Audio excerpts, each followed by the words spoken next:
Hey guys, GW coming to you live once again on your YouTube channel. Hey, just watched that movie, The Kitchen, with Melissa McCarthy, uh, Tiffany Haddish, and Elizabeth Moss.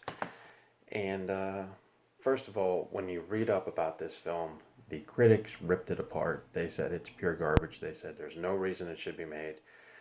And probably because, Melissa McCarthy's last movie didn't do very well at all. This one's actually surprising. And like I said, it's interesting. It's about three women in the early 60s, or 78, I'm sorry, who whose husbands are involved in the mafia. They end up going to jail.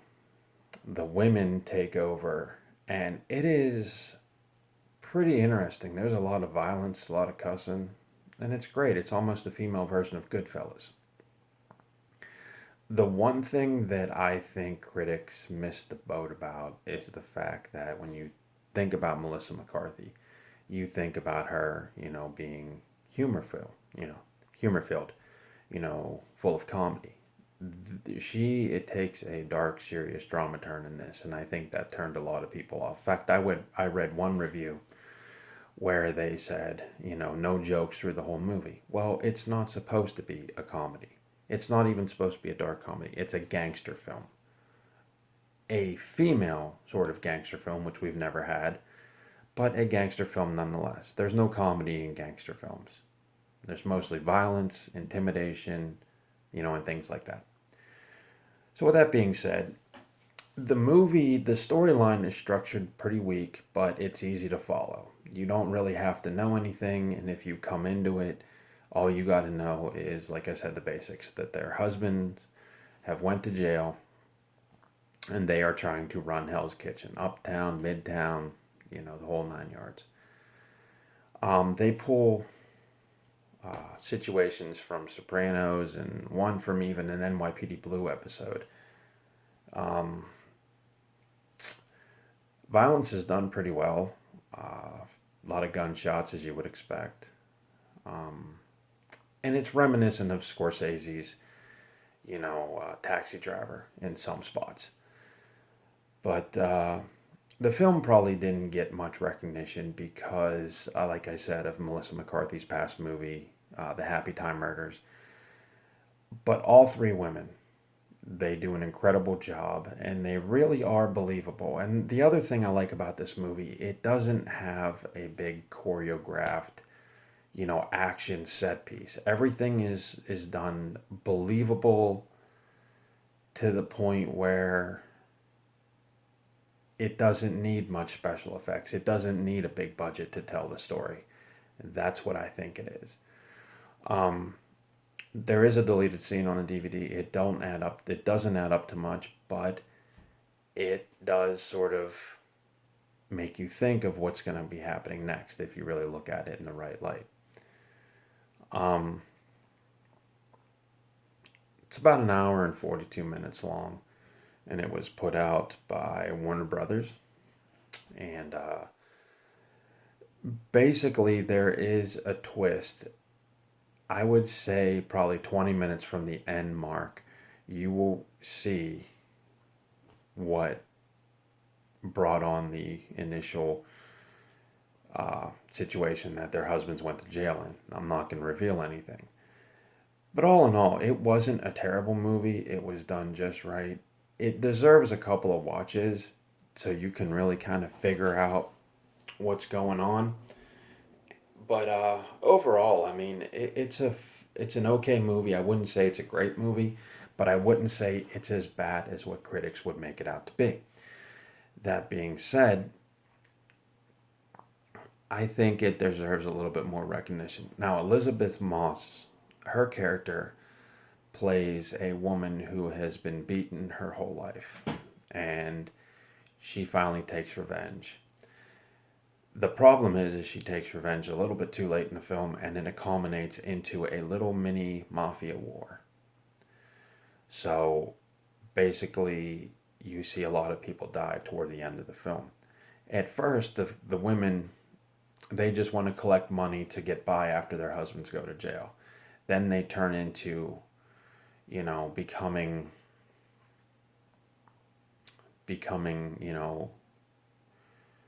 sort of like the female versions of, Scarface and what have you, and no, not Tony Montana, but what's the guy's name? Michael Corleone. They become sort of synonymous. They also become heroes in their neighborhood in such a way that, they're feared but respected, is what I was trying to say.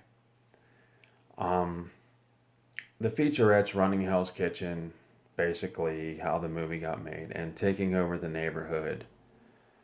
And like I said, the deleted scene didn't add much.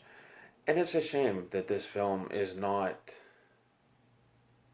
so quick to be put down, because it's not a great movie in terms of, big budget. It tells a story on what looks like, a zero special effects movie, which it is.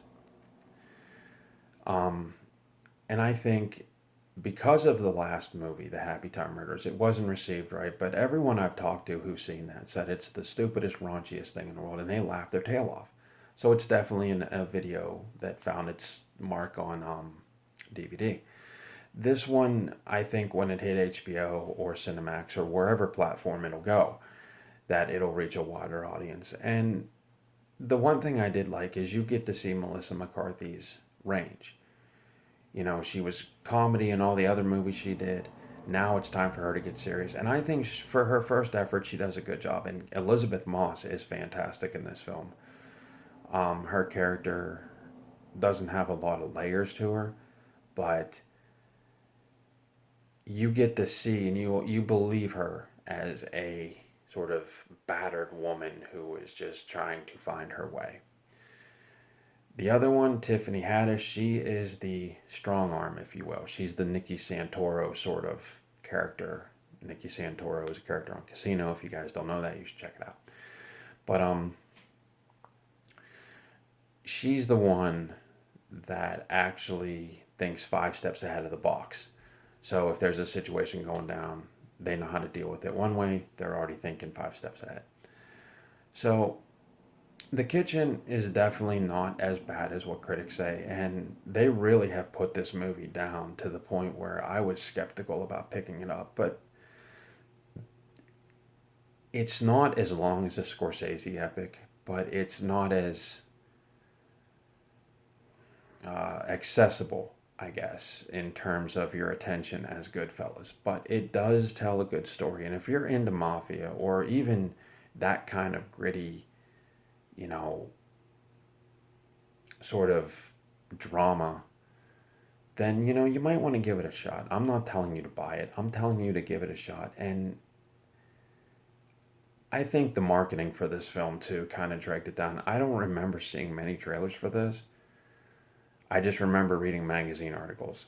So maybe Warner Brothers was a little embarrassed about Melissa McCarthy's previous film, but I like her. I will defend her because I think, she's one of the most talented actresses, but she's not in a league with, like, say, a Julia Roberts or, a, oh, who's the other girl? Juliette Lewis. But she's making her headway. And I like her. And I think she's great in everything she does, but that's just me. But Hell's Kitchen has a lot there for everybody, The Kitchen. It also, you got to watch the story, like I said, a few times to really get what's going on. First glance, it's pretty interesting, but I guess it's one of those films, too, where you read more into it every time you see it. But not bad, and it's a different type of gangster film, which I really liked. Normally you see, five guys, running a neighborhood, and then you see everything come crashing down. This is about women. It takes a different take, and you see the different methods. The Kitchen should be visited occasionally, and I think, fans of gangster films will find this thing pretty interesting. So, definitely check out The Kitchen. It's an interesting movie. And like I said, you learn when you watch a lot of films that, you like what you like. You know what I mean? Critics will smash a movie because maybe it doesn't have a big star or maybe it doesn't have a big budget, but they will trash it. Or maybe it has too many F words, or maybe it has a scene of graphic violence, and they'll just say, you know what, garbage. But it's not up to the critics. Critics just say what they want. I watch this thing, and I give you my opinion. I watch these things, give you my opinion. And most of the time, guys, I don't sugarcoat it. If I tell you it's a bad movie, it's a bad movie. But this one was, it's not a fantastic movie by any stretch. It's not going to be as big as Captain America, The Winter Soldier, or Iron Man, or any of the things Marvel put out, or Star Wars. But it does deserve a look. And I think, people will find that the acting abilities of these three women gel in this film, and that's what makes it fun to watch. So that's my take on The Kitchen. GW, out.